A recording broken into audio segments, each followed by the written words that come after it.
Hi everybody from Sanjeevan. We all love Sanjeevan and we love to have various Sanjeevanites here talking to us, motivating us and guiding us. And the sum total of all this is in the end, we need to do something good for our school. We need to take active participation in all the events like Sanjeevan Centenary Challenge and other things which Sanjeevan is going to launch. There may be an essay competition. There will be guest lectures from other eminent Sanjeevanites. There will be so many events, and we need to show our love for Sanjeevan. The first event is Sanjeevan Centenary Challenge. Everybody must register for the Sanjeevan Centenary Challenge. Frankly, if I have to be frank with you, and if I have to talk in a common room language, where it is not very formal, I am very informal, you must register. You cannot say no. अरे भाई तुम्हारा school है, तुमने उधर इतना साल खाया पिया बड़ा हो गया छोटा से बड़ा हो गया. Now how can you say I am not going to register for the centennial challenge? It's not fair. Let us be fair to our school. Everybody must register for the challenge and keep taking part, keep finding now new things, do something for the school so that you will remember, the school will remember you, and the school will do well for the next 100 years. Here is one suggestion. Please give thoughts to what should be the shape of Sanjeevan in the next 100 years. Where should Sanjeevan evolve? What is the direction in which you would like to see Sanjeevan evolving? Will it stay like a boarding school just the way it is? Do you see that? Or do you see something new coming out? Any novel ideas, anything, Vishwashanti, Gurukul, whatever you feel? Write it out, write an essay. Soon we are going to hear an announcement from the school on this subject. So please give it a thought and give the precious time of your life to Sanjeevan this year. Nobody is going to ask you from next year. Till July, give your precious time to the school. With this appeal, I would now request you that please keep coming again and again, keep listening to all the videos. And now I will hand over to my classmate, my dearest friend Hemant, Brigadier Hemant Mahajan for the whole world, retired brigadier, expert on India's defense strategies. He is sought after by not only people in the civil world but also in the military world. And his expertise is known by the biodata which I have attached with the invitation.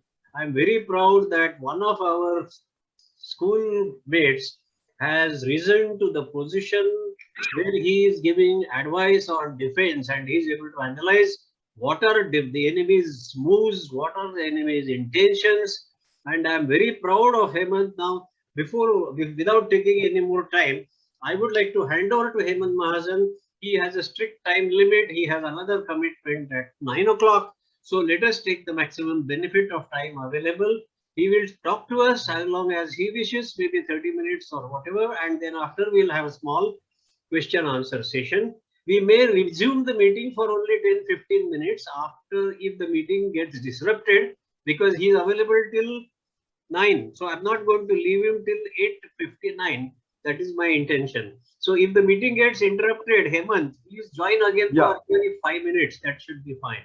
Okay. Okay. So I will now pass the focus on Hemant. Please take over. Okay. Firstly, thanks a lot, Deepak, for inviting me on this common room of Sanjeevan Vidyalaya and trying to get some people together, trying to do something for the school. When I introduced myself, I can just tell you this, that 1968 was the time when we passed our 11th class. So we can call ourselves as 68 batch of the SSC. And when I talk of my classmates, Deepak was there. Then there was a person called Jayant Kulkarni, a person called Narayan Patwardhan, who became a doctor later, but unfortunately he's no more now. I mean, many more people, you know. Then our seniors were Ravindra Chavan, etc. Ravindra today sent me a message saying that he is most likely to attend, most likely will attend this. Ravindra is a High Court, retired as a High Court judge, settled in this place in Nagpur. And in juniors, we had people like Kashikar and Rajendra Halbe. I forgot my dear friend Sriram Reddy, who was also the trustee of this school for a sufficiently long time. Yes. And when I, wrote a letter to him about 10, 15 years back, because of some reason, those were the days of letter writing. So when he wrote back to me, his first statement was, Hemant तुझं अक्षर तेवढंच खराब आहे जेवढं शाळेत होतं. आता तरी अक्षर स्वतः सुधार. It's too late in life to improve my handwriting. I have many weak points, and one of them is handwriting. So, well, now of course with keyboard, your handwriting abilities are not seen by anybody. So to that extent, one has been saved off his not so good handwriting. Siddharth Bandodkar पण होता आपल्या क्लासमध्ये. Dayanand Bandodkar. And I must tell you about Dayanand Bandodkar. Dayanand Bandodkar was his father. Siddharth Bandodkar was his name. Yeah. And when Siddharth Bandodkar was a classmate, and I remember after I joined the army in 1973, in 1975, I was doing what is called as the commando course. Commando course is a very tough course. Some of you may have seen that Nana Patekar's movie called Prahar. So yes, maybe it gives you some idea of how the course is run, etc. Very, very tough course. So when we were in Belgaum at that point of time, and when you read the newspaper, suddenly you saw the news that Siddharth Bandodkar is marrying Leena Chandavarkar. She was one of the most beautiful girls at that point of time. Yes. And my God, what jealous we felt, I said, here we are doing commando course, where you don't know whether you last the next day or not. And this guy is marrying one of the most beautiful girls of that time. So I was very jealous. Unfortunately, I'm sure others know it, that later, though he married Leena Chandavarkar, but the end was not good. Later, he's supposed to have committed a suicide, but then that's a different story. But courtesy Siddharth Bandodkar, we could go to Goa and all. And there were so many other people in the, among the seniors. I remember some outstanding sportsmen like Dinesh Shah and Rege and all. They were very good cricketers, etc., etc. So that was how one remembered the school. And as far as the teachers were concerned, Chaubar sir was our house master, as they were called at that point of time. Hasabni sir and Kusum Dai, and of course Sharadji Pandit. He was the principal, of course, but he used to come and teach us geography once in a while. And what I remember of the school is we had a lovely time. The teaching staff was very, very committed, and one did learn a lot from them. That is one thing I can tell you. And initially, when I retired in 2009, for first 2-3 years, I was connected with the school. I went there 2-3 times, and then Shashitai asked me, "Can you come more regularly?" She wanted me to become a trustee or something. I said, "Thanks a lot for having considered me for this. But in my quest for writing and speaking on national security, I just don't have time for this, But I can definitely suggest some other names." So we had suggested few names at that point of time, and one of the names suggested was, of course, Sriram Reddy's. And Sriram Reddy's, about Sriram Reddy's, I must tell you something, I told one person that Sriram Reddy's was my classmate. So he shouted, "Sriram Reddy's is your classmate?" I said, "Yes." "So what? Do you know he owns an aeroplane?" I said, "Well, I definitely knew Sriram Reddy's. He was particularly good at nothing. He borrowed my hockey stick and broke it in a hockey match and never returned it back to me. That was a different issue altogether. A hockey stick costed a lot of money at that point of time, I still have a grudge against him for not returning my hockey stick in the condition in which he took it, He says he has an aeroplane. I said, "Oh my God, aeroplane. That's very good." And to cut the story short, after retirement, when I went to him, Sriram Reddy not only has an aeroplane, he has a private airstrip on top of a hillock, So he said, "Chalo, I will fly you." I said, "Yeah, I don't believe in your flight." He says, "But dekho, aise karna padega. I can leave you in Pune in NDA at the NDA Advanced Landing Ground. But from there, you have to take an auto rickshaw, because I don't have any vehicle there." So Sriram Reddy is for you. He owned an aircraft, and otherwise he is doing a lot for Konkan tourism, especially agro-tourism. So any one of you is interested in tourism, definitely meet Sriram Reddy. He is doing a lot, and he is a well-known name in that area. Okay, so some very lovely memories about the school, about what we did, the cricket we played, and hockey matches and football matches that we used to have. Really lovely memories, And all the teaching staff was definitely very high class and very attached to us and would tell you things, I mean, a lot of things which one remembered for a sufficiently long time in later part of life also. So I think we owe a lot to the school for having given us whatever little success we got in life. Definitely credit can be given to the school for having done well, and whatever little we can do at this point of time, I think we can do a bit of mentoring. And as Deepak mentioned, all of us now would have retired and done well in some field or the other.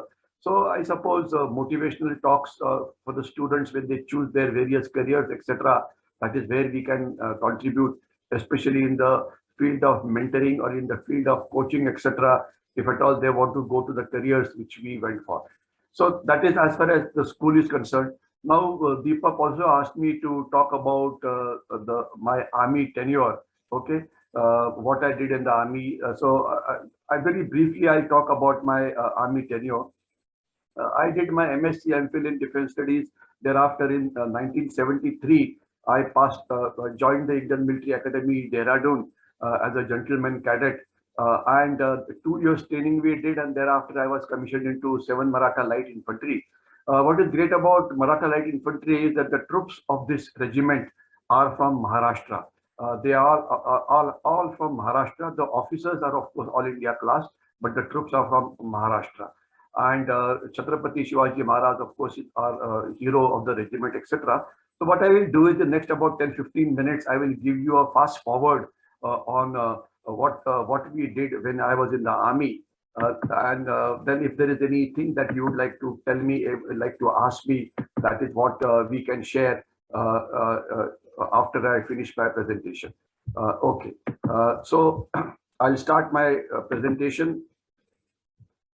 And here I think I can take a pointer staff also. Yes, there's a pointer staff, and I will. Okay. What you see in the front is me only. That is me receiving an award from the then Chief of Army Staff, Unit General VP Malik, and this, of course, is me. And this is the award we received. It is called at Unit Citation. It's quite an important award, but more of it later. Okay. Then sometimes people ask you, why did you join the army? So this is what they say, I joined the army because of reasons which are given here. I hate sleeping. I cannot live without tension. And I wanted to miss my home, and I wanted a social boycott, and I wanted to break up with my friends. I believed in Gita, karam karo, fal ki chinta mat karo. We did only karam, but very little. I love to work on Sundays and holidays. And I have already enjoyed my life in childhood, so I enjoy more now. Now that I do etc. So this is how we used to. I want to disturb family life. Why should you? Because then the life loves you more if you have a disturbed family life. If you stay together, maybe I'll not. Well, that is how Indian Army tells you as to why people, many reasons why people join Army. My first association with the Army was in 1962, in the sense that my Sakka Mavas Bhau, Lieutenant Vishnu Atle, he was martyred in the 1962 war with China in Arunachal Pradesh at a place called Wolong. And this is the war memorial of Arunachal Pradesh, where his name also appears. And that is one reason why I wanted to join the army. And this is the place of Wolong, where that battle was fought. How can man die better than facing fearful odds for the ashes of his fathers and the temples of his gods? When you see the war memorial here the names have been put of the people who were martyred in this war. And in the Chinese history, they talk about it. They say that the Indian army fought very bravely at Wolong, and the Chinese lost very heavily in this. So they have recognized this battle as being one of the tougher battles of 1962. Chhatrapati Shivaji Maharaj, of course, is our regimental hero. So when Maratha regiment starts anything, the first is the war cry that we give is Chhatrapati Shivaji Maharaj ki Jai. And then we start whatever we are supposed to do, also what we have to understand is there's a lot of commonality between some of the tactics which were used during Chhatrapati's time, what is in Marathi called as Ganimi Kawa, etc. More of it maybe some other time. But Chhatrapati Shivaji Maharaj and the Maratha Light Infantry is very well connected. And our motto is Kartavya Man Sahas, duty, honor, courage. That is our motto. Actually, when we talk of mottos, when we talk of regimental, this thing, one can keep on talking and talking, but purely because of shortage of time, I'll only talk of few things, because आजकल का जो जमाना है वो T20 का है. Whatever you have to say it quickly in that 20 overs that you have. Okay, here is the map of my regimental center, and this map also tells you there's a bugle, there's a Ashok Chakra, then here is a Maratha Light Infantry, and then there are various awards that we have won over a period of time. These awards are all have been shown here, various battles which the Maratha Light Infantry has fought, etc. Okay, and this is the kind of a training that we do. Call it weapon training, call it bayonet training, call it jumping over the fire, jungle warfare, etc. Kashmir, you carry out what is called as the practice carrying out anti-terrorist operations. You have a hut created like that you have in Kashmir. Then you have various huts that are existing in the northeast, etc., where the insurgents or the terrorists tend to hide. And this is the training area which is shown on the right side. Here we have what is called as the close combat battle. Here, how to fire at the enemy quickly when he comes in various shapes, sizes, with various speeds, etc. So very brief account, jumping over the fire, doing monkey rope, hiding, camouflaging yourself, etc. So very brief pictorial things of what we do. We did a fair amount of heliborne operations, in the sense that getting down from the helicopters. Rock climbing was an in thing. Then rafting again was very, very important, because rivers, the crossing rivers, etc. Here the sniping, etc. is what you can see. How a soldier hides behind a bush and takes on the enemies, jumping, flying, etc. And various kind of things. And this photograph, of course, I love it, because this photograph is jumping from 10 meters into the swimming pool is compulsory. You have to pass that test. You have to jump from the 10 meters. And when you jump from 10 meters, suddenly the light starts flashing in front of your eyes. Why did I join the army? Why do I have to jump from the 10 feet? Will I be back to narrate my experiences, etc.? Well, yes, most of us did come back to narrate our experiences as to how you felt when you jumped from the 10 meters board for the first time. Well, it was quite tough at that point of time. Horse riding and boxing, they have what is called as the, they call it, you have to compulsorily fight one bout when you are a cadet. Then cross-country running is, you run 16 kilometers. That race is there that you can see. Then the NDA, Khadapasla Lake, etc. is what you can see. Various kind of, one thing in the army is you get opportunity to play a lot of games. And well, I could play a few games, especially basketball, to some extent, volleyball, and hockey. But cricket, unfortunately, is not played at all. Cricket was one game which we played in Sanjeewan, but that was not played there. And incidentally, remembering of Sanjeewan, I do remember to have done a very good job in the inter-house matches, a cricket match, because I was very clear. I mean, one most important thing in the cricket is to guard your stumps, As long as the ball doesn't hit your stumps, you remain not out. So that I guarded very well. And others on the other side, like Dinesh Shah and all, scored the runs, and our house won the match. So that was my contribution to cricket, and people were very happy with my defending my stumps, that art I had mastered at that point of time.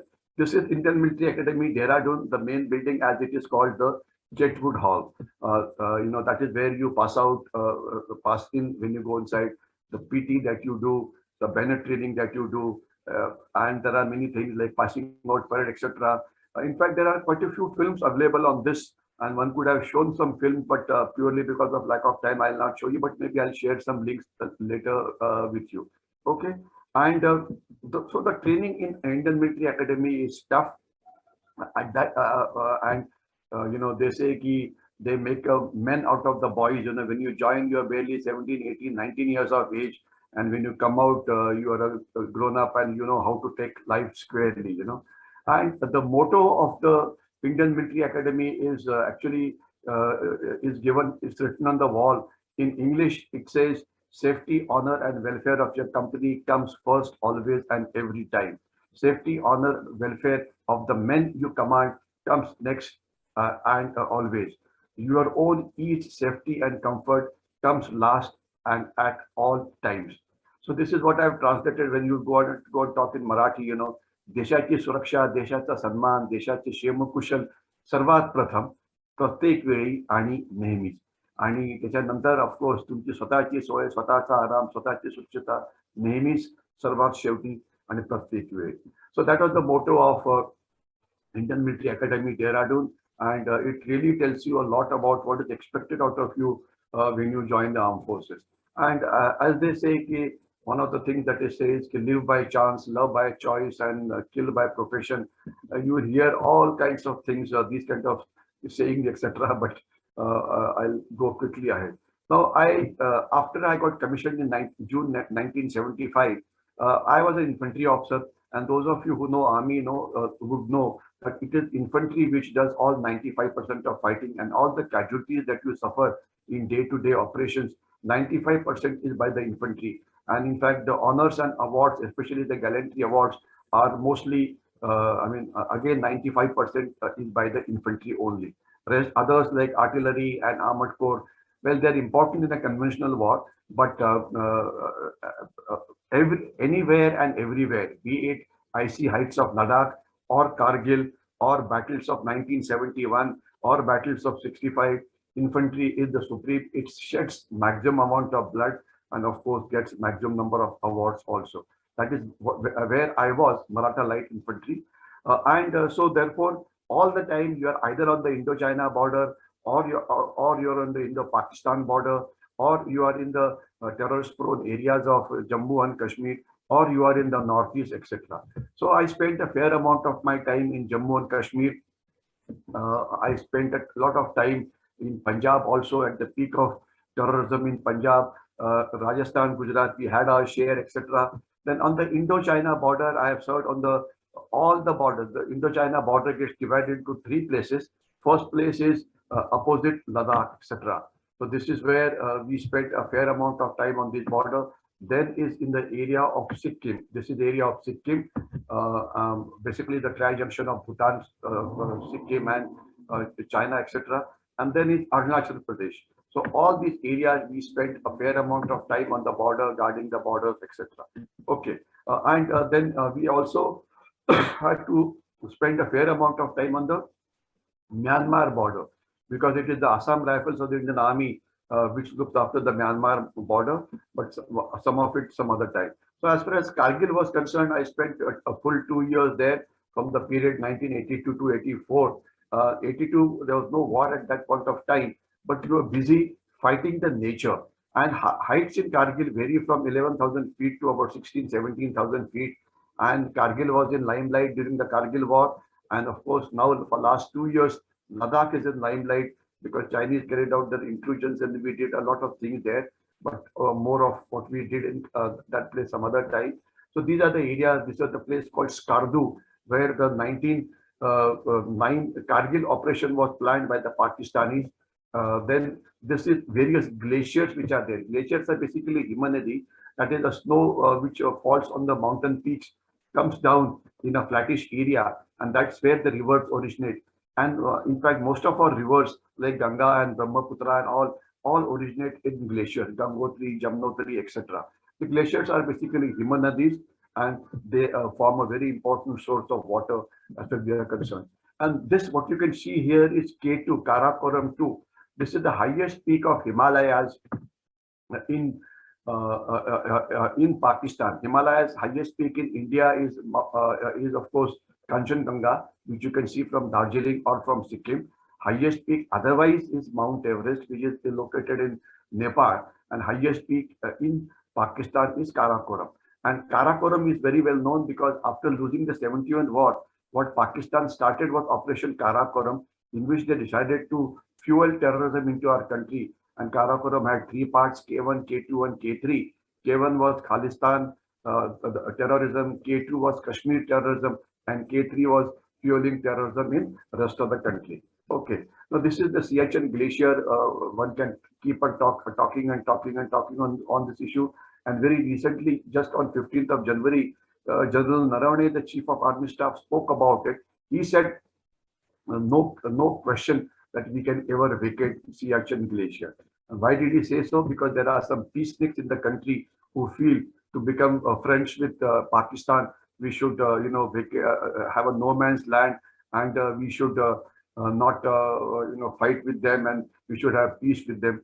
Well, peace with Pakistan, while it's desirable, it is not likely to come for a sufficiently long time. So our enmity with Pakistan and China is almost a clash of civilization, and you'll continue to hear more and more about China and Pakistan in the days to come. In fact, recently I did this thing as to what kind of security challenges you are going to face in the year 2022. So those of you who are interested in that part can have a look at the YouTube and see it. Now I'll tell you just to give you some idea of what exactly we did. I'll talk about Kashmir. I wrote a book on Kashmir, proxy war in Jammu and Kashmir, a winning strategy. Fortunately, that book is sold off. Now that book is not available except the cover, which I can show you.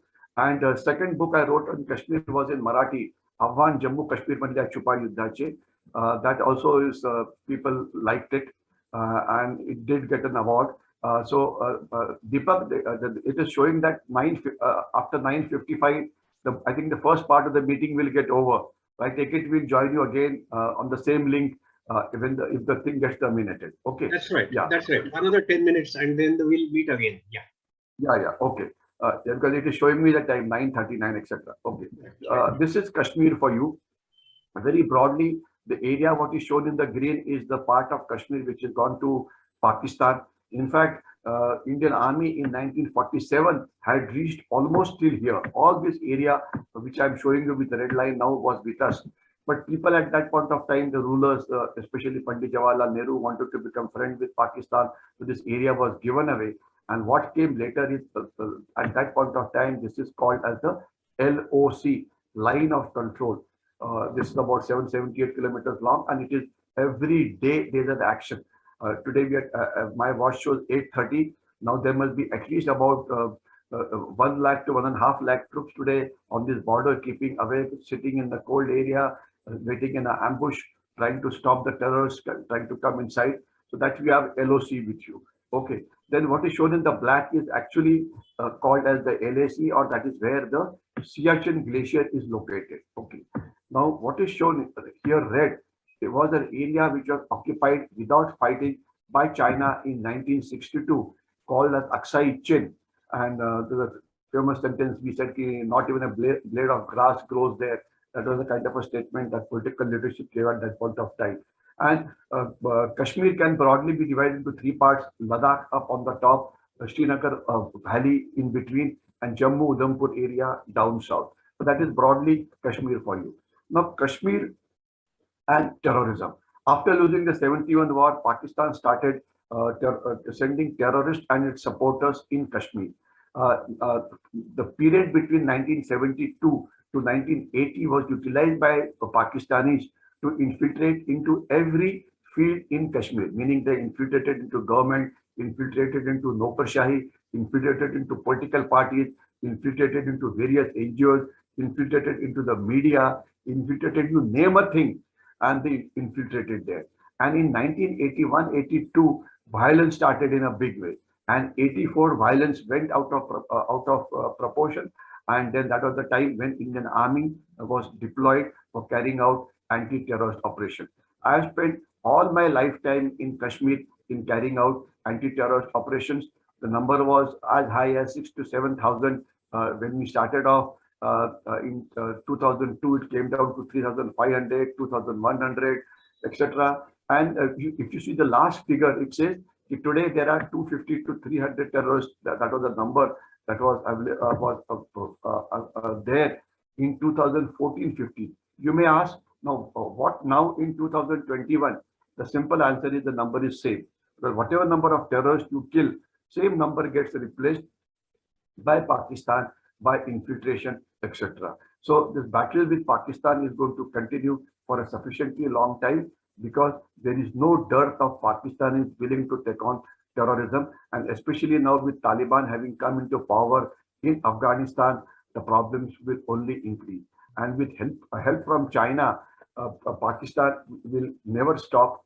And to add to it, Now we have to be ready to fight a two-front war.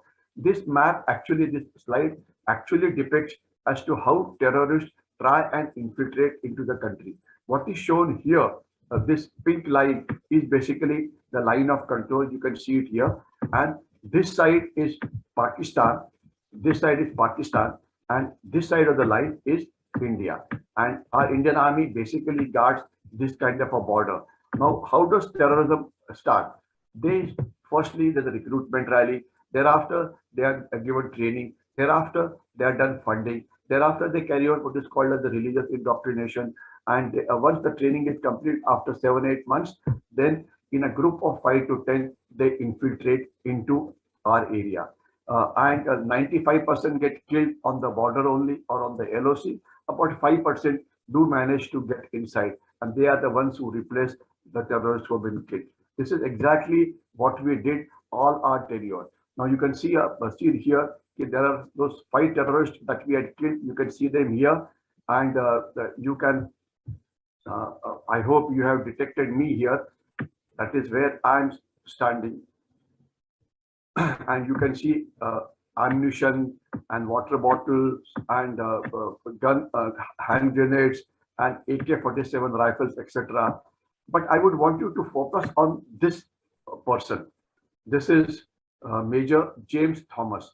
Major James Thomas is putting on what is called as a bulletproof jacket, and his CO this side, and of course that side is me.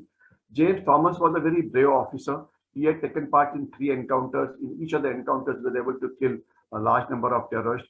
But in the last encounter, he was martyred, and we lost him in Poonch.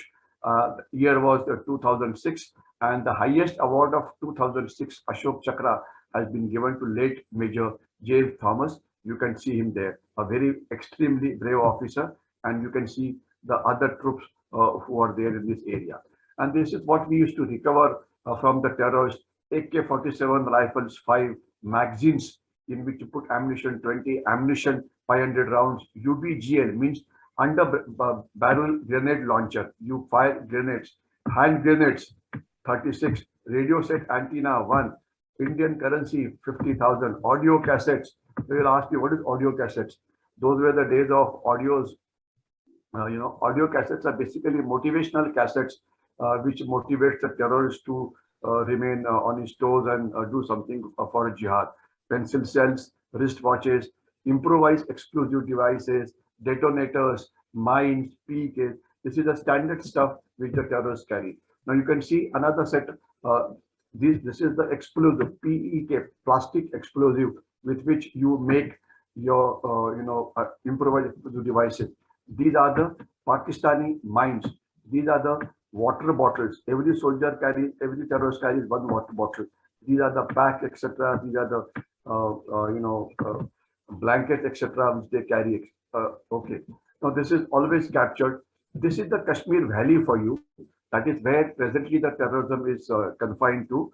And this valley is actually a valley of Jhelum Valley, which is about 130 kilometers long and about 30 to 40 kilometers in the breadth, and surrounded by mountains, the Great Himalayan ranges and Kishtwar ranges, etc. on all sides. Today, terrorism is restricted only to Kashmir Valley, and the strength of terrorists today active in the valley is between 150 to 200. Every day, Indian Army kills 1 to 2 terrorists, but their replacement keeps on coming. This was Lieutenant Navdeep Singh from my battalion who got Ashok Chakra some time back. Okay. Now, I tell you about a bit about Northeast. Now, Northeast is another area where I got posted repeatedly, simply because of Northeast consists of Assam and 7 sisters like Arunachal Pradesh and Nagaland and Manipur, Mizoram, Tripura, Meghalaya, etc. And up on the top, what is not written here is Sikkim. Okay, and this is that narrow corridor which joins Northeast with rest of India. Now, Northeast, we had a very serious. Northeast has got 3 security problems. If you look down south, the problem is of illegal Bangladeshi migration, and they have come up in a very large number, and they are in thousands and lakhs even in Maharashtra also. But well, that's a separate issue. Up on the north, connected with the Chinese border, especially in Arunachal Pradesh and Sikkim, is the Chinese conventional challenge, which we have to face. And in remainder Nagaland, there is an insurgency which keeps on going on. Very recently, one would remember that in Nagaland an ambush took place in which we lost CO 46 Assam Rifles Colonel Tripathi along with his wife and his child of 8 years old. One would remember that. So the Nagas, there is now presently the status is Arunachal Pradesh is free of terrorists, Meghalaya is free, Assam is more or less free, but state of Manipur and Nagaland, the insurgency is still there, and the Chinese are trying to reignite this. And these are the areas in which we spend a fair amount of our time, and the same kind of things which we did in Kashmir, coordinated search, carrying out raids on the terrorists, trying to stop them, trying to kill them, etc. We also were posted in our island territories, especially in the Andaman Nicobar Islands, because Andaman Nicobar Islands is has to be guarded. So this.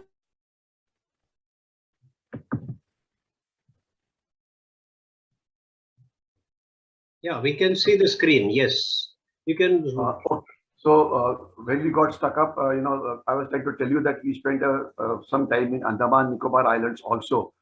It's a lovely area, and the challenges there are huge. There's a fair amount of encroachment that takes place. There's a poaching. The challenges that the country faces is different in different areas. The challenges that we face here in Andaman Nicobar Islands is poaching. Poaching means the fishing trawlers of other countries come and fish in your area. Just for your information, as far as the United Nations laws of seas is concerned, from the coastline up to 200 nautical miles, this is called as the exclusive economic zone. You can see here there's a line, which is being drawn. This line. This is 200 nautical miles, and this line is called the exclusive economic zone. So this sea here belongs to us, and anything that you see in this sea is yours, meaning fish and other natural resources like various kind of minerals that are there lying at the bottom of the ocean, etc. So all these things belong to us. Okay. Now, unfortunately, in the island territories, since I'm sure you know that there are. As far as Andaman is concerned, there are 572 islands, out of which only about 27 or 28 is a habitation there. Others, there is no habitation. And the population of Andaman is less than about 3 lakhs.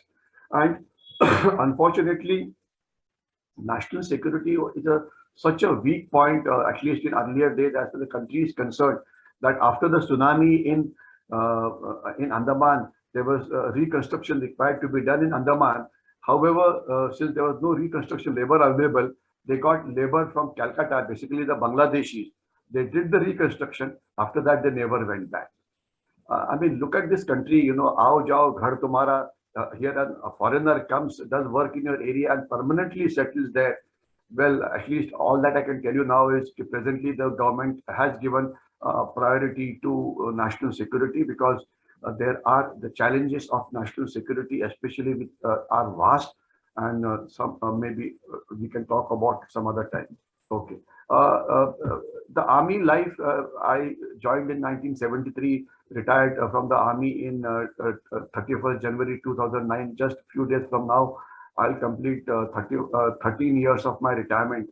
And there are a lot of people whom you miss, meaning the starting number and the number when you end your journey is not the same, and you lose quite a few people. And here is one person whom I lost in 2008, Havaldar Chandraban Pawar. He was awarded Shaurya Chakra at that point of time, 12 November 08 to be precise, just few 1 year before I retired. Another person, Havaldar Santosh Raekar, he was awarded Kirti Chakra. He killed 4 terrorists, and you can see Mrs. Pratibha Patil, our president at that point of time, giving him the award of Kirti Chakra. Luckily, he is alive, a brave person. And all these people, once they retire, then they try and join some security company here and there, So this chap is now there, a security in charge of Infosys. And Infosys is very happy with it, only for one reason. They're not too much worried about the terrorists, but Infosys has got a lot of staff which are girls, and there are huge challenges of security as far as girls or the lady employees are concerned. Now, Santosh Rai has taught them boxing, taught them unarmed combat, taught them judo, and touchwood, ever since Santosh Rai has come there, they haven't had any mishap in that company. Hats off to Santosh Rai. Now he's making the women employees secure of the Infosys, and that is what generally happens in most of the places. You may like to know that immediately after the 26/11 attack, most of the five-star hotels went in for security, which was all retired army personnel. And today, most of the places, the security is generally of the retired army personnel. And if terrorists ever come there, they are going to have a tough time. That's all I can tell you. Okay, Santosh Rai. We won a few awards during my time, and this was the Unit Citation. It is basically an award which is for the whole team. My battalion, 7 Maratha Light Infantry, which I commanded for 4 years. We killed about 60 terrorists during my time over a period of about 3 years plus. And for doing a good job, and of course fighting the Pakistanis on the LOC, there are a lot of criteria which is there. You have to keep on firing on the Pakistanis. You have to ensure that no infiltration takes place in your area. You have to ensure that any terrorist who manages to infiltrate is neutralized in a fair amount of time. So we did a good job, and during my time, we got my battalion got 18 awards, for which I can take the credit, including Yuddha Seva Medal for myself, which is my award. And just to tell you that after a battalion does well, the battalions who do very well are sent on the United Nations mission. And today, my battalion is in Africa, in Congo, doing a UN mission. And sometimes I feel so sad, I was majorly responsible for this kind of a thing, but I can only watch them once in a while on a video call. Well, that is how life is. These are the various awards that we got. And here, if you see carefully, you can see this award of Yuddha Seva medal for me. Maybe you won't be able to read it, but this is comes from the president. It says कि मैं भारत का राष्ट्रपति R K. Narayanan आपकी युद्ध सेवा आपकी उच्च कोटि के युद्ध सेवा का को कॉम्प्लीमेंट करते हुए आपको युद्ध सेवा मेडल से अवार्ड करता हूं, और the date and time is given. Then there are other things like unit appreciation. This is here, and then of course another type of awards. Okay, so a fair amount of awards, and this is again that. This photo I cherish because that is the most important award as far as we are concerned, and that is the Unit Citation. And if you have seen now, 15th of January was the Army Day, and this is the day on which Army Day parade takes place, and then Unit Citations are given now. On an average, every year, 3 to 4 battalions get Unit Citation. So this time, another Maratha battalion, 4 Maratha Light Infantry has been awarded Unit Citation, and some other battalions. So that is that. So this is my second last slide. The famous saying, when you go home, tell them of us that for your today, we give our tomorrow. We have lost a fair amount of blood. I have personally lost a fair amount of people during my service time, and that is what actually makes your journey fairly difficult later, when you realize that while you reached home safely, but many of your colleagues did not. And this actually is the last slide.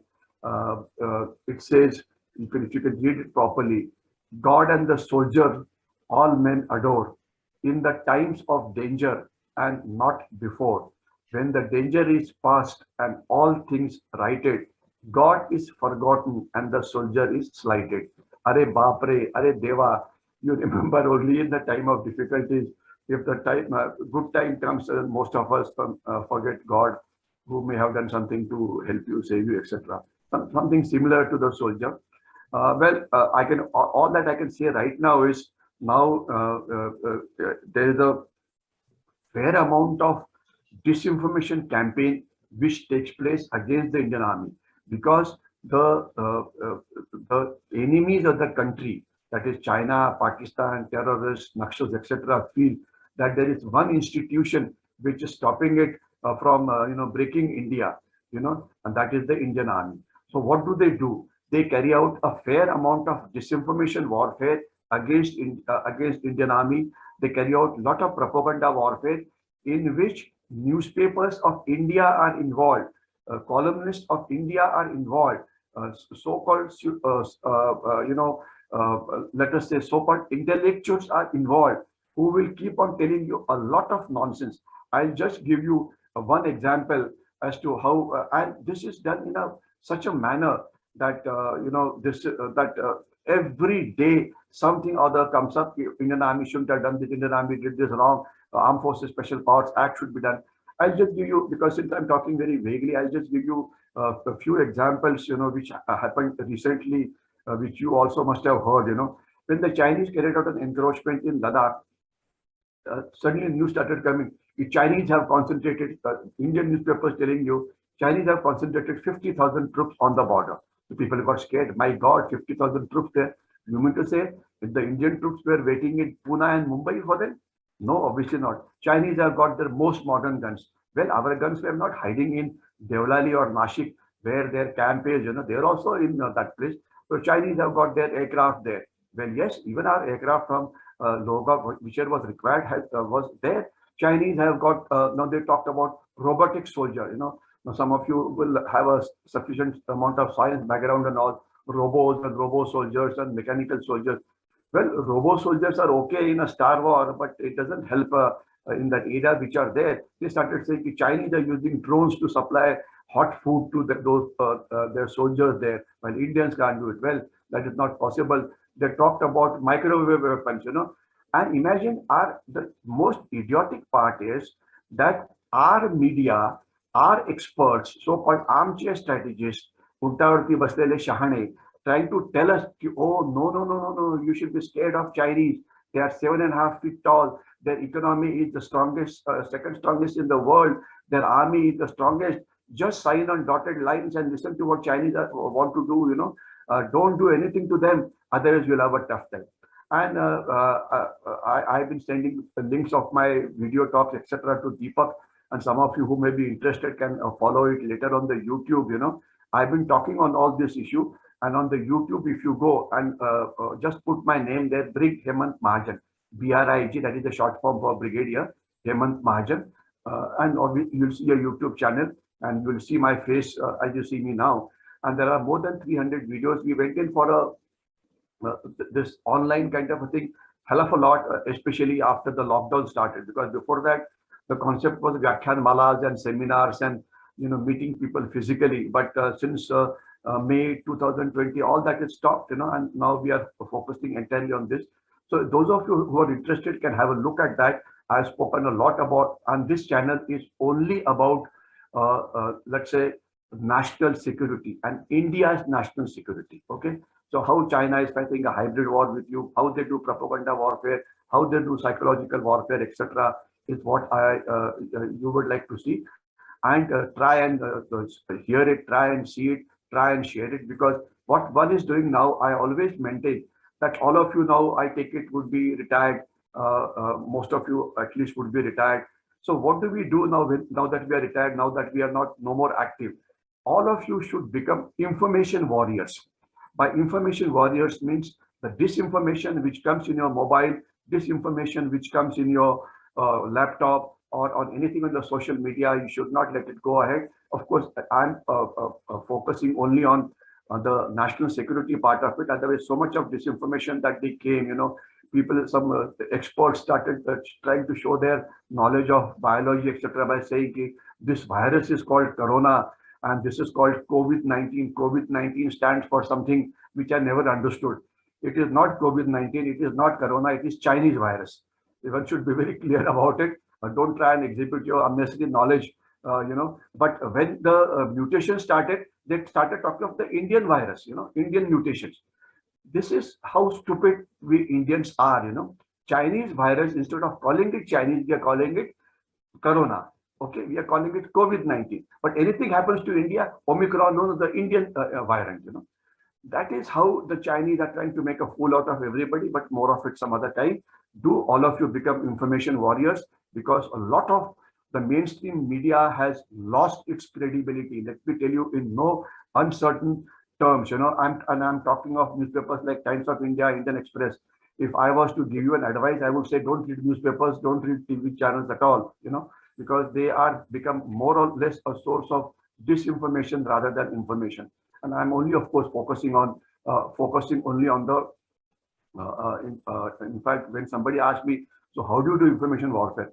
I said the best thing to do is, tell the TV channels, the news channels, that they should not broadcast more than 1 hour a day, other 23 hours, since they don't have any worthwhile work, so they'll keep on creating news. Just to give you today's example, they said, sir, the BBC chap rang me up and he says, one girl rang up. He said, sir, General Bakshi said that soldiers who fought in Second World War was mercenaries. What do you want to say about it? I said, tell me, General Bakshi, there are 35 lakh soldiers who are there. Everybody has an opinion on every subject. So because he's commented something, you want me to comment on something, then you will take Brigadier Hemant Mahajan said this. So you'll ask Colonel XYZ, what do you have to say about Brigadier Mahajan? And you'll create a story and carry on and on and on. And General Bakshi did not, and I know General Bakshi quite well. Some of you may have seen him, a person with big mustache, and he talks with a lot of passion on Times Now, etc. Well, he's a nationalist, and he will never say this mercenaries, etc. He was being quoted out of context. That is what they want to do, Like General Malik gave an interview to Karan Thapar, and Karan Thapar misquoted him as many times as he wanted to. This is what misinformation, disinformation warfare is. You listen to the whole thing. General Malik has never said anything of what Karan Thapar is saying, But there are such newspapers, such portals, etc., who do too much of a disinformation warfare. So all that I can say is, try and not become a victim of disinformation warfare. Have a faith in your army. It is your army. Have a faith in your own country. Have a faith in yourself. I think the most important contribution that we can do as Indians is whatever field we are at. If we become world class there, we will help the country to become world class.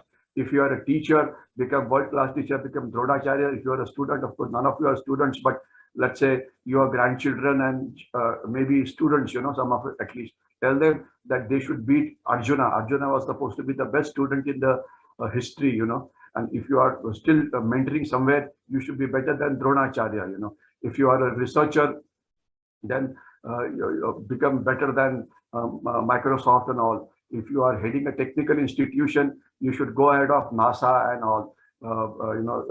I mean, any field that you are into, unless you become world class, the country is not going to prosper.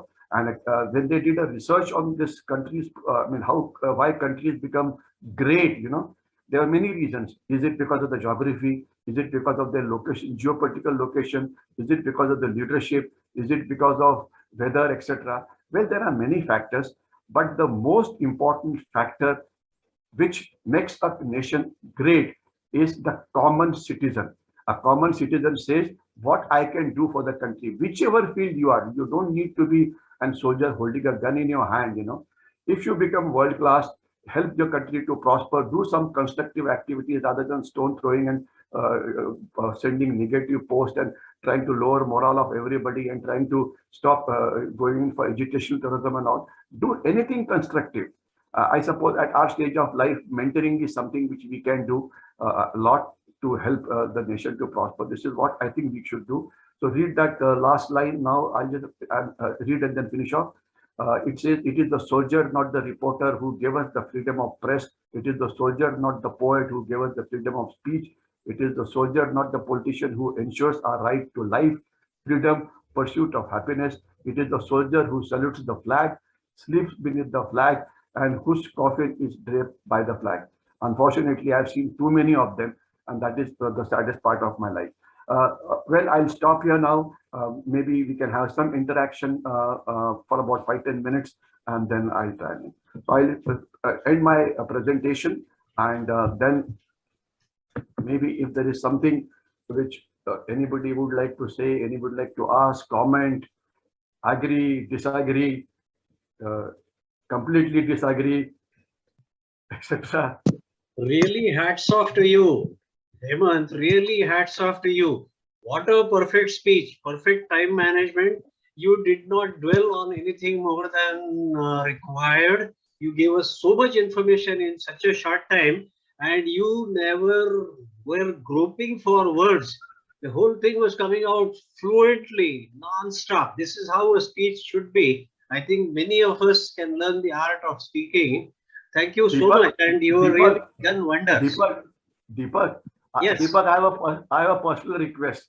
I yes, never knew you were so good at praising people, but maybe what you said just now, you can say that in front of my wife once, once in a while, I because, will. by listening to what you said, I'm convinced that I'm a great guy.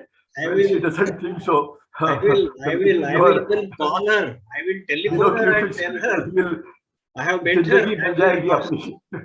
I have met her at your house. तुझ्या घरी मी जेवायला आलो होतो आठवतंय ना? Oh, हा. तर maybe me she will तिला come more often, to convince her that she's married the right guy. I will talk to her. Yes, she's a nice lady. Behind every successful man, there is a lady, and that woman is your wife. Yeah. Well, I'll tell her that, Yes, that will yes, yes. definitely get to अरे some point, तिनं support केलं Not नसतं the तर earlier part. काय शक्य झालंच नसतं. Very nice. Yeah, I'm very indebted to you and all yeah, Sanjeevanites. Really fantastic. Please let everybody speak now. You can unmute your Any, mics and yeah. put questions Another if you 5 minutes. Another want. 5 minutes. Huh? 5 minutes, please. Anything that you would like to. All that I can tell you is, I speak hell of a lot. I write in a lot of newspapers. I'm sure you would have seen me. I've written for all the Marathi newspapers. That is Lok Satta, Maharashtra Times, everything.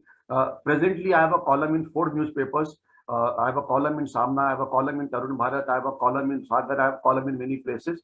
And then I used to write for English newspapers like Indian Express, etc. But that now is stopped because of some technical issues that I'll tell you some other time. TV, you'll see my face almost every day for a minute or so, commenting on issues related to national security, etc. But I think what is most important is, this is what I want to tell you.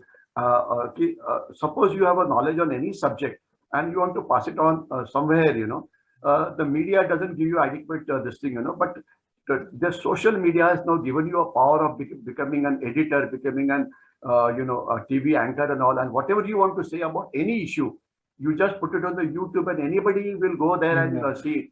I know, Deepak, you also have your YouTube channel and you're also doing something in the area of spiritual things, So I think the power of social media can be used for a good cause. That's all I'm trying to say. Yes. Okay. Now, any question? Yeah. Good evening. Shall I speak? Yeah. Please go ahead. I'm Prasad Godbole. I joined our school the year you all passed out, so we haven't met there. Yeah. My question was, as you rightly said, you absolutely don't get any news on television worth the talk. But I always used to think that finally, abhi TV nahi dekhta hu. I don't watch news there. So for news, finally, we have to go to some newspaper.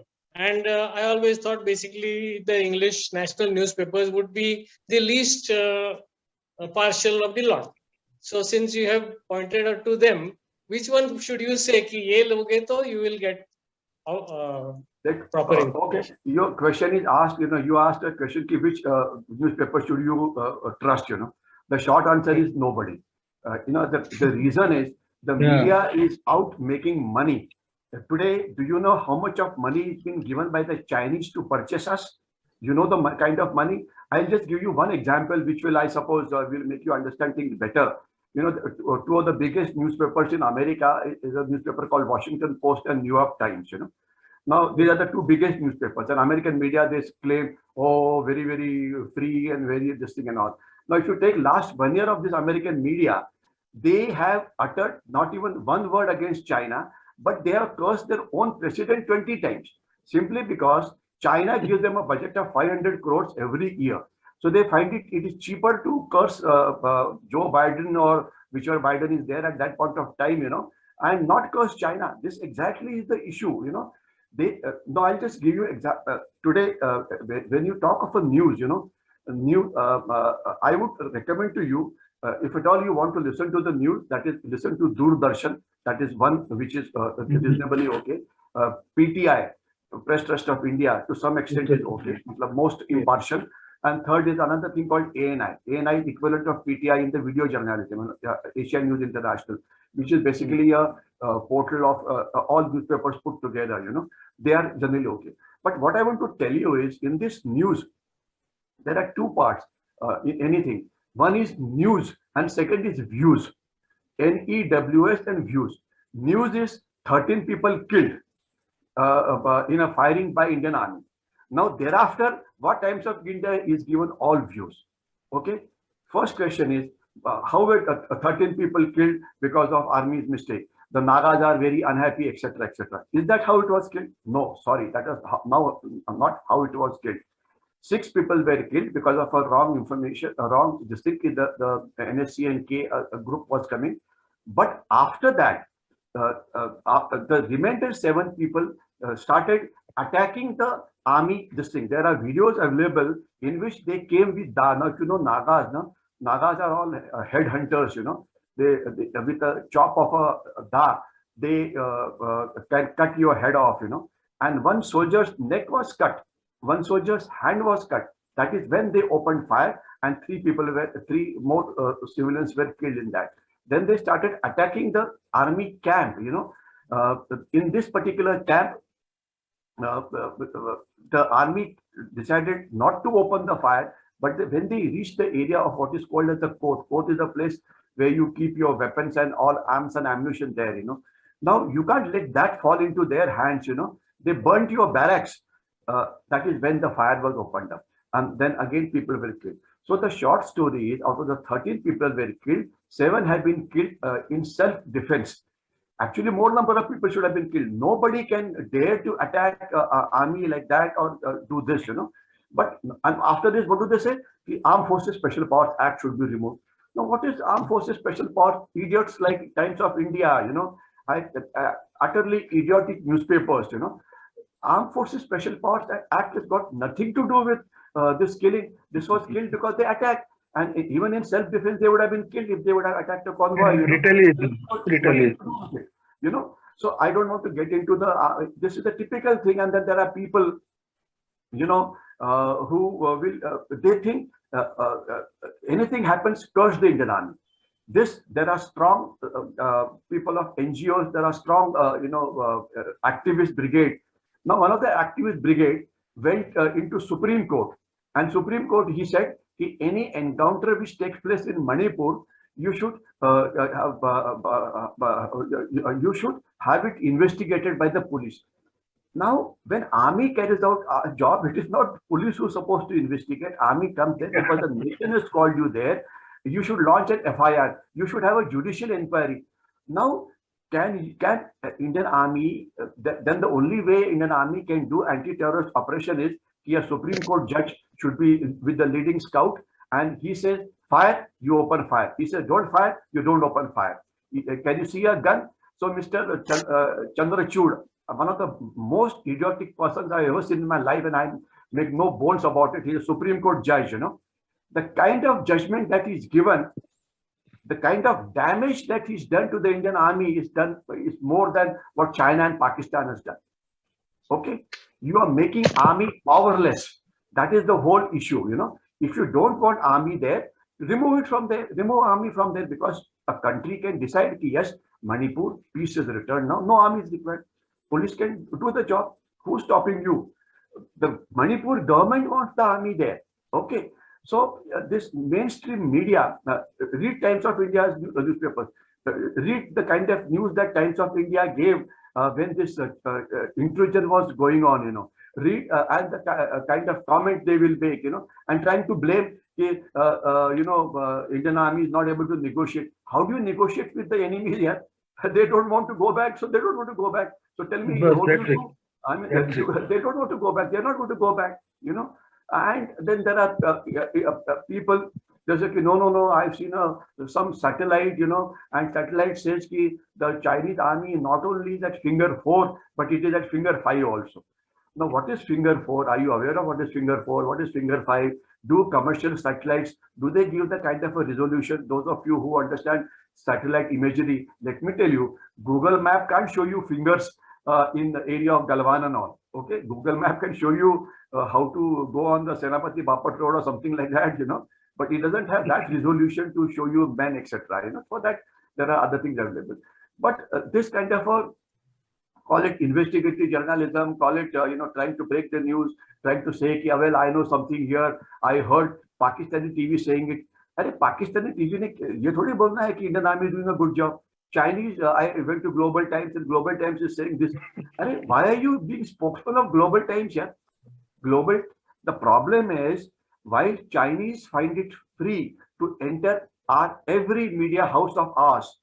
I repeat the word again with lot of responsibility. Enter all our media houses. And I must tell you one example straight away. The Chinese said, Taiwan is a country, all of you know Taiwan, of course.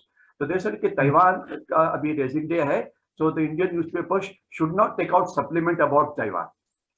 And Times of India did not take it out. Indian Express did not take it out. Ask Times of India editor, why didn't you take it out? If the government had said, don't do this, they would have said, no, Vyakti Swatantra, Abhivyakti Swatantra, media, this thing. All utter nonsense. Chinese tell them anything, and the Chinese said, do not talk of Tibet. Do not give publicity to Dalai Lama. Why should our media listen to them? Whether to give publicity to Dalai Lama or to many others, because Dalai Lama is China's number one. Okay, so that is how the media houses get sold, and they are making money by this disinformation campaign. That is what I can tell you. And something happens. Of course, there are some very highly nationalist channels have also come, who keep on shouting horse, especially Arnab Goswami and Times Now, and also I can also tell you this much that these days Times Now, Republic, even this CNN, IBN, or whatever that thing is called, or even India Today, are giving a fair amount of responsible news. There are just few odd anchors who are idiotic, but otherwise most of them are speaking a hell of a lot. Be it there are so many anchors who keep on coming, but 95% of them, especially the 3-4 channels that I spoke about, are give. But if you want news, best is to go to Doordarshan. If you want views, then of course go to others. Okay, yeah, slightly longish answer, but any other question? That was nice answer. Incidentally, let me tell you, I didn't show you a slide. That was the first slide. I didn't show you. I didn't talk about my second career. And in my second career, that is, I'm now writing a lot for media, and I can write their annual confidential report, what they do or what they don't do. Okay. So the slide that we show first is there's a great general called Napoleon Bonaparte. I'm sure you know him, a French general who beat the hell out of the Britishers, etc.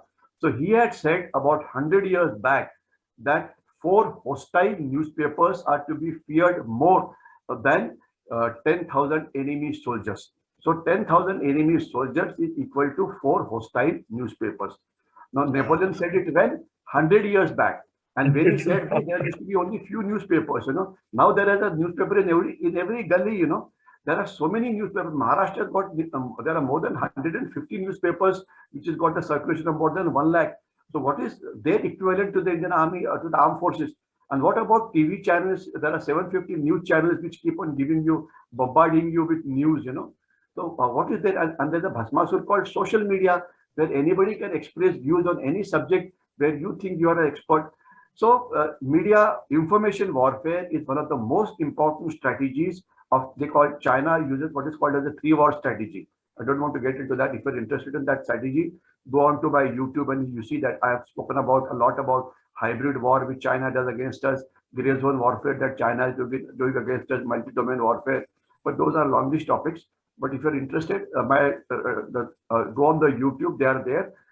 They're in English, Marathi, Hindi, so whichever language suits you, you can go there. And every week I put about at least 3 to 4 new topics. We comment upon the topics which are trending, So all that I can tell you is media presently is not on the right lines. Okay. Hemant, Suhas wants to ask something. Suhas is asking something. Yeah. Sir, I don't believe that you can believe everything that DD says, because Doordarshan is controlled by the party in power, I mean the government. all their budget, everything is controlled by the party in power, and they are going to say exactly what the party in power wants to say. So this is my take on the DD. It is a debatable question. When Congress was in power, It is a debatable. everything. Okay. Let me tell you. I don't. Whichever party is in power, let me be very clear on this issue. There is no different opinions as far as the national security is concerned. There is only one policy, and that is defend your country. That's the bottom. By all means. By all means. So Congress cannot have any policies, or BJP cannot have any policies, or Shiv Sena cannot have any policies. If they have a policy, something else, that is wrong. So forget about the political parties. I'll not get into the political domain. You can argue till the time the cows come home, and without achieving anything. All that I can tell you is remain nationalist. National interests are supreme. Do not spend your time in defending. That I agree, totally agree. National. No, I'll just give you one example, since we don't want to talk about political issues, etc. Now there are political parties demanding the taking away of Armed Forces Special Powers Act. There are political parties. If you see there, if you have seen the, in fact, since all of us vote, I recommend that before voting, you kindly see the policy. Suppose today a party is in power, tomorrow somebody else will come. That is the power of the voting. Now, what is that Congress party is saying about Kashmir? Please read it and tell me, do you agree or not? But please read what is Congress party or Communist Party's policy on illegal infiltration of Bangladeshis. Okay, please tell me what is their policies with regard to Naxalism. I'm relating only myself to the security angle. Well, it is not nationalist. That's all I can tell you. Okay, illegal Bangladeshi migration. Today there are more than 5 crore Bangladeshis today who are in India, and the number continues to grow. And it is all been done by a gang consisting of right from the border areas to political parties, to bureaucrats, to some part of the security forces. It's a gang, and that's all I can tell you. Okay, political opinions everybody is entitled to, but no two ways about as far as this is concerned. And controlling of media, I can only tell you this much: you remain nationalist. That's all I can tell you, and support anybody and everybody who is nationalist. Ask people whether Article 370 will be put back again or not. Ask people, will you detect, I mentioned to you there are 5 crore Bangladeshis. Will you detect them? Will you deport them to Bangladesh? Ask them the answer. Tell them whether you will use all your force to destroy Naxalists who are now stopping the country's progress. Get an answer from them. Okay. So you can get answers. Rest I'll leave it at that. Okay. Just last. Please do. Unfortunately, the nationalism or nationalist is also being defined wrongly. Either you are with us or you are a traitor. So that I'll recommend you define it your way. You define it your way and follow it. That's all I can tell you. I can't convince you. I can't convince my wife here. Why to forget about you? So I forget about it. All of you are sufficiently senior, sufficiently learned, with a fair amount of knowledge behind you. You decide what is right for you and follow it. That's all I can tell you. Don't curse. You do what you can do. And that is what country can do. And I sincerely believe in that. Don't curse, so-and-so did this, so-and-so did this. Well, he would have done it. I will do the right thing. And I did the right thing, and I was banged behind by a car. I decided to stop at the red light, and somebody hit me from behind. Red light ke par rukta hai kya? Kya Pune mein pehli baar aaye ho kya? So, well, you have to pay a cost also for doing things right also. Well, all that I'll say is do right thing. What is right and wrong, you decide. Okay, yeah. Hemant, last question. I like the way you have been telling things with a perfect your views. You are expressing your views very perfectly and very strongly. I can imagine how you must have led your brigade. Oh my God, really. Very great man. Yeah. And I'm very happy to note that your brigade has gone to Congo as a celebration and you have laid the foundation for that. Really, that's a fantastic achievement. I wish you should have also been there with the brigade in Congo, but you can at least see them on video. That is something really great. I want to give formal thanks. It is not really a must. We are in a common room, but my formal thanks to you for telling us so many important things. I think within this 1 hour, we have learned so much new that it will last us for many, many years. Your advice to become spreaders of good information. I take it from today. I will do that. Yes. Thank you very much. And Yeah, if Deepak. ते आता आपण जरा दुसरा एक agenda आहे की Swati has taken very good lead and initiative in the Sanjeewan Centenary Challenge. बरोबर आहे स्वाती, तू पुढच्या वेळेला आम्हाला पुढच्या सेशन मध्ये तू गेस्ट स्पीकर बनशील का आणि आम्हाला सगळ्यांना त्याच्याबद्दलचं समजावून सांगायचं आणि ती कसं ऍप रजिस्टर कसं करायचं ते सांगायचं. ऍटलीस्ट 15 मिनिटं तू बोलशील का पुढच्या वेळेला? माईक ऑन कर, माईक तुझा माईक अनम्यूट कर. हो, ऍक्च्युली आम्ही त्यांना युट्यूब वाल्यांना सांगितलं, युट्यूब कॅन रन वाल्यांना की रिक्वेस्ट केली की तुम्हीच गाईड करा, एक वन साइडेड होऊ द्या. आणि त्यांनी अजूनही ती ऍप म्हणजे आता लास्ट मंथला मीटिंग झाली ना, या महिन्यातच सुरुवातीला मीटिंग झाली, तर आम्ही म्हटलं एक कॉमन रूम होऊ द्या सो दॅट कुणालाही प्रॉब्लेम येणार नाही रजिस्ट्रेशनसाठी.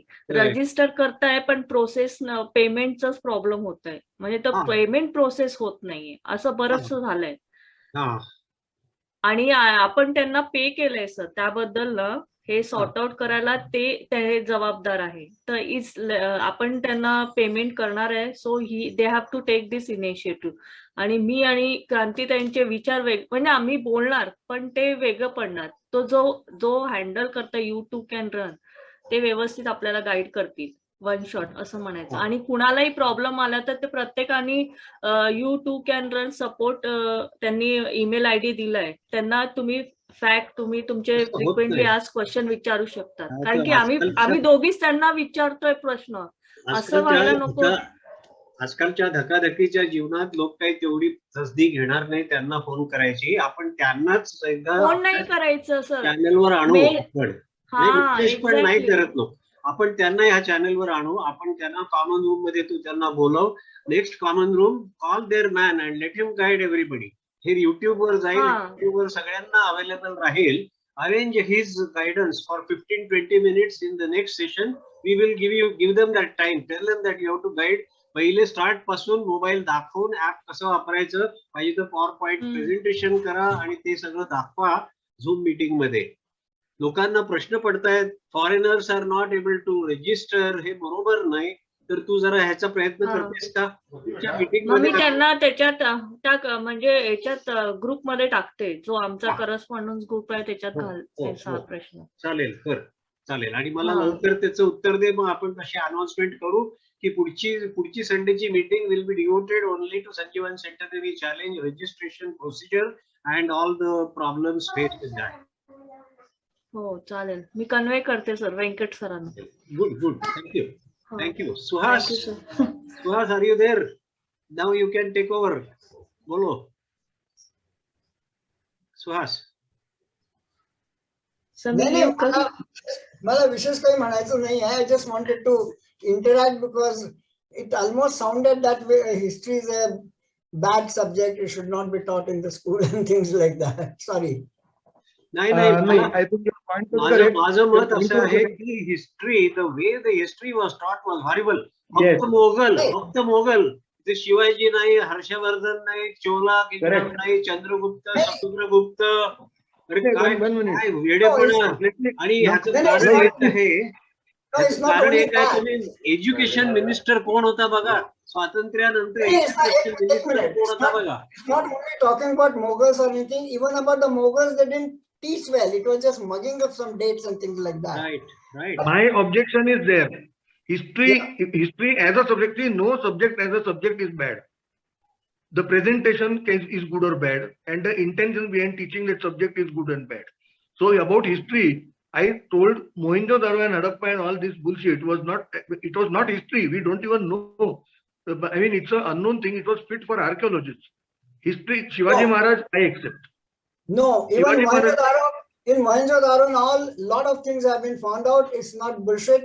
It's a history. It's a history of India, and we may wish to learn it. There are assessments, evaluations. No. Shivaji Maharaj. Wait a minute. Shivaji Maharaj, for example, in history we were taught India had developed only iron and copper and bronze. Iron came from the nomadic people. Nobody said that. Ashoka pillar in Qutub Minar is a finest example of iron known in India. Please, again, it's a But history. then, Ayurveda has gone, I don't know how long ago. We are using Loha Bhasma in the medicines. No, again, I mean, even if you don't go to Ayurveda, the fact that you can see the Ashoka pillar in Qutub Minar area is a sort of. It was not imported, it was made in India. Correct. Who is saying that is imported? So unless we know that history, we will not be able. So it's not that nobody says that iron we didn't know. Now till date, we have no history. I mean, no Tata involved in the history book. They have got a big history, Tata. Of course, But as Deepak is saying, the Mughals and all those people, they have been involved in the history book. I don't understand why. We are not sitting and planning things properly. Only some few 10-15 heads are sitting and planning the things. It's not planning, it's random. That's a different thing. It's about writing of the history and teaching of history is two different things. One is writing the history and one is teaching the history as a subject. That is true. आता I am teacher. आम्हाला And शाळेत again, like in मुघलांचा process, इतिहास शिकवायचे. no, I am again, concerned about what is reaching me. I am not No, concerned again- about who wrote and what again- reached me.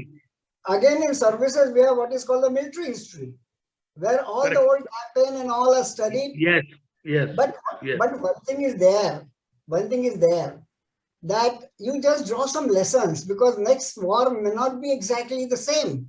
But Correct. doesn't mean that you don't read the history. So again, military history, military geography, right from NDA days are two very, very important subjects. History is a good teacher. Of course, History is a good teacher. Yeah. of course. I mean, I have done शिकवायच्या my, बद्दल बोलतो history कशी शिकवायची. आता आम्हाला मोगलांचा सगळा इतिहास असायचा पण कुसुमताई टीचर शिवाजीचा जेव्हा पिरियड सांगायच्या तेव्हा त्या इतका इंटरेस्ट घेऊन सांगायच्या आणि इतका तेजपुंज होऊन सांगायच्या की त्यांच्या शरीरातून अक्षरशः स्पार्क्स निघतायत की काय असं वाटायचं.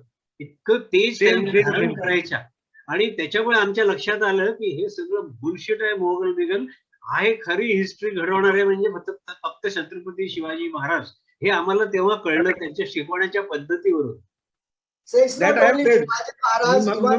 Shivaji Maharaj, even Shivaji Maharaj is history. Shivaji Maharaj is history. Peshwanची history. Peshwanची history ji hai na, if Peshwe, I mean, if somebody asks a question, if British had not come into India, what would have happened to India? And the answer is, पेशव्यांनी Maratha साम्राज्य पूर्ण हिंदुस्थानात स्थापन केलं होतं. Have we taught this? खरंय, हे खरंय पण हे सांगत नाहीत. इतिहासात सांगत नाहीत. हे सांगायला पाहिजे. मराठ्यांनी किती प्रगती केली होती हे सांगायला पाहिजे. सांगत नाहीत. इतिहास आहे ना, इतिहास सिलेक्टिव्हली नाही सांगायला पाहिजे. इतिहास खरा व्यवस्थित सांगायला पाहिजे. व्यवस्थित सांगायला पाहिजे. तो सगळा एडिट केलेला इतिहास आहे आणि ऑल्टर केलेला इतिहास आहे सगळा. इंटेन्शनली शिकवलेला इतिहास आहे. इंटेन्शनली नाही, ते बरोबर आहे. कारण त्यांचा agenda. Somebody talked about Napoleon Bonaparte, but Mahatma Shinde fought battles on a more larger area than what Napoleon fought. True. Geographically, I agree. Mahatma Shinde, and he never lost a battle. Yeah. So, great.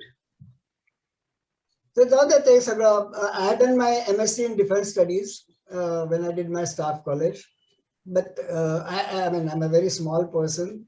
I don't claim to be a big what do you say, expert in military studies, but I done my MSc in military studies. Yeah. Good. वसंत, काय बाकी video कशी वाटली?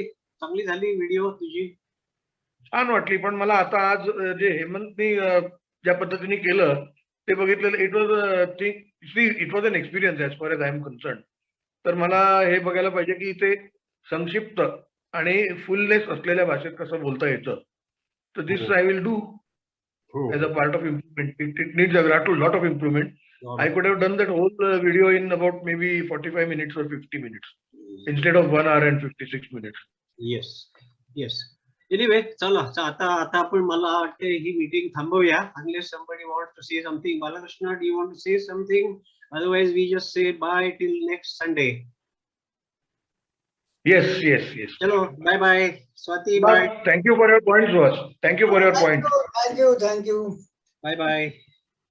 Bye bye. Bye bye. Bye. Bye. Thanks a lot. Thank you. Bye. Bye.